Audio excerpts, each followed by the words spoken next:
ஸல்லல்லாஹு அலைஹி வஸல்லம் சொன்னார்கள், உலகத்தில் பலருக்கு, நல்லோர்களாக இருக்கிற பலருக்கு வருகிற சோதனைகள் ரெண்டு நோக்கத்தில் வரும். ரெண்டு காரணங்களுக்காக அல்லாஹ் தஆலா உலகத்தில் மக்களை சோதிப்பான். ஒன்று, அவர்களுடைய செஞ்சிக்கிற பாவங்களை அழிக்கிறதுக்காக. இந்த அளவுக்கு சொன்னார், ஒரு மனிதன் அவனுக்கு ஏற்படுகிற களைப்பு, டயர்டாகிற பாடி டயர்டாகிறதான வேலை செஞ்சு நடந்து கொண்டு போனார், ஒரு முள்ளு குத்திருச்சு. இது கூட அவருக்கு எப்படி பதியப்படும் என்றால், ஏற்கனவே செஞ்சு வச்சிக்கிற பாவங்கள் எல்லாம் அழிங்க, அவருக்கு முள்ளு குத்திருச்சு இல்லையா? சுப்ஹானல்லாஹ். இதை நாங்கள் விலங்கல்ல எங்களுக்கு குத்திப்படுற முள்ளு காலில் குத்திப்படணும் இல்லை, நிறைய குத்திப்படுதா இல்லையா வாழ்க்கையில்? இந்த குத்திப்படுற எல்லாமே எங்களுடைய ஏதோ ஒரு பாவத்தை அல்லாஹ்தாலா அழிக்கிறதுக்காக.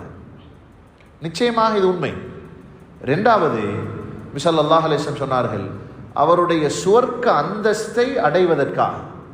ஒரு மனிதனுக்கு சொர்க்கத்தில் உதாரணத்துக்கு அவருக்கு 1000வது தரஜா அந்தஸ்து முடிவு செய்யப்பட்டீங்கன்னு வைங்களே, அவர் அதை அடையணும் என்றால் அதுக்காக அமல் செய்யணும். இரவுல தொழணும், பகலில் நோன்பு பிடிச்சோணும், நிறைய அமல்களில் பொது அமல்களில் ஈடுபடணும். எத்தனையோ அமல்களுக்கு பின்னால் தான் அவர் அந்த அந்தஸ்தை அடையலாம் என்றது அல்லாஹ்வுடைய முடிவு. ஆனால் இந்த மனுஷன் அந்த அமலை செய்ய மாட்டான். அல்லாஹ் அந்த அந்தஸ்துக்கு இவனை கொண்டு போகணும், அமல் செய்கிறாரும் இல்லை. அல்லாஹ் அதுக்கு என்ன செய்வான் தெரியுமா? அந்த அந்தஸ்தை அடைய வைக்க வேண்டும் என்பதற்காக இவரை உலகத்தில் சோதிப்பான். அந்த சோதனையில் அவருக்கு வர பொறுமை இருக்குதே, பொறுமைக்குரிய கூலி வித்தியாசமானது.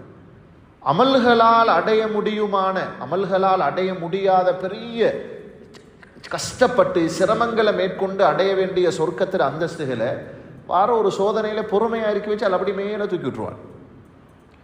உலகத்தில் வார சோதனைகள் நல்லோர்களாக இருக்கும் பொழுதும் வரும். அந்த சோதனைகள் இந்த ரெண்டு நோக்கத்துக்காக. ஒன்று, ஏற்கனவே செய்து வைத்திருக்கிற பாவங்களை அழிப்பதற்காக.